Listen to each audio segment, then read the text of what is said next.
காதல் திருமணம் நடக்க காரணம் விதியா மதியா? விதியா மதியா? விதினா என்ன, மதினா என்ன அப்படிங்கிறத நம்ம முதல்ல புரிஞ்சுக்கணும். விதி என்பது தானாக நடக்கிறதெல்லாம் விதி. அது ஒரு சிஸ்டம் போட்டு வச்சுருவாங்க. அந்த சிஸ்டத்தின் அடிப்படையில் நடக்கக்கூடியதெல்லாம் விதியாக இருக்கும். இறைவன் அமைத்து வைத்த முறை என்னவோ, சிஸ்டம் என்னவோ, அதன்படி நடக்கிறதெல்லாம் விதியாகும். அவர் இஷ்டப்படி நடக்கிறதெல்லாம் மதியாகும். சிஸ்டம் இஷ்டம், அவ்வளோதாங்க. விதி மதிக்கு சிம்பிளான வார்த்தை எடுத்துங்க.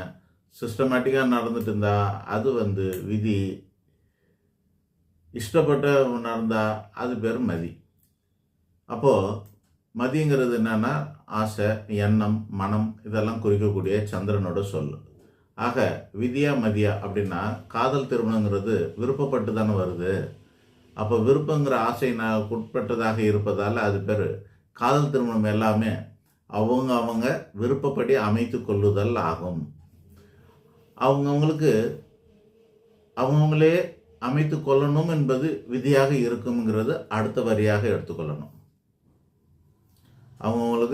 அவங்களே அமைத்து கொள்ளணும்ன்றது விதியாக எடுத்துக்கொள்ளணும் அர்த்தம். எந்த ஒரு விஷயமும் அறிவுபூர்வமாக எடுக்கப்படுவது, உணர்வுபூர்வமாக எடுக்கப்படுவதுன்னு ரெண்டாக பிரிக்கலாம். அறிவுபூர்வமாக எடுக்கப்படுவது ஒரு முறையாக இருக்குது, உணர்வுபூர்வமாக எடுக்கப்படுவது ஒரு முறையாக இருக்குது. இன்னொன்று சொல்கிறேன், எதெல்லாம் நமக்கு பிடிக்கும், எதெல்லாம் நமக்கு நல்லது அப்படிங்கிற வகையில் எடுக்கலாம். முடிவுகள் எடுக்கிறது.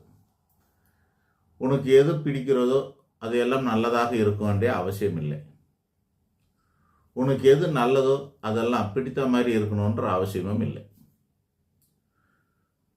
நாங்கள் அதனால் ஒரு அட்வைஸ் பண்ணுவோம் மக்களுக்கு, உனக்கு எது பிடிக்குதோ அதை நீ செய்யாத, உனக்கு எது நல்லதோ அதை செய்ய அப்படின்னு சொல்லுவோம்.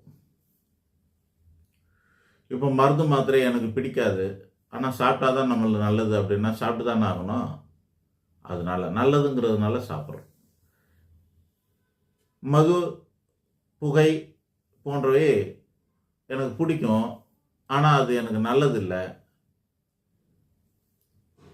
அப்படின்னா அதெல்லாம் விட்டுடணும்.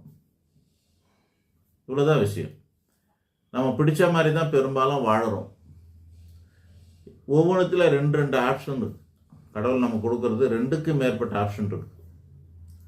விதியிலையும் பல ஆப்ஷன் உண்டு, மதியிலும் பல ஆப்ஷன் உண்டு. உங்களுக்கு அது புரியறதுக்காக ஒரு சிம்பிளான எக்ஸாம்பிள் சொல்கிறேன். நம்ம ஒரு ஃபோன் வாங்குகிறோம். இந்த ஃபோனில்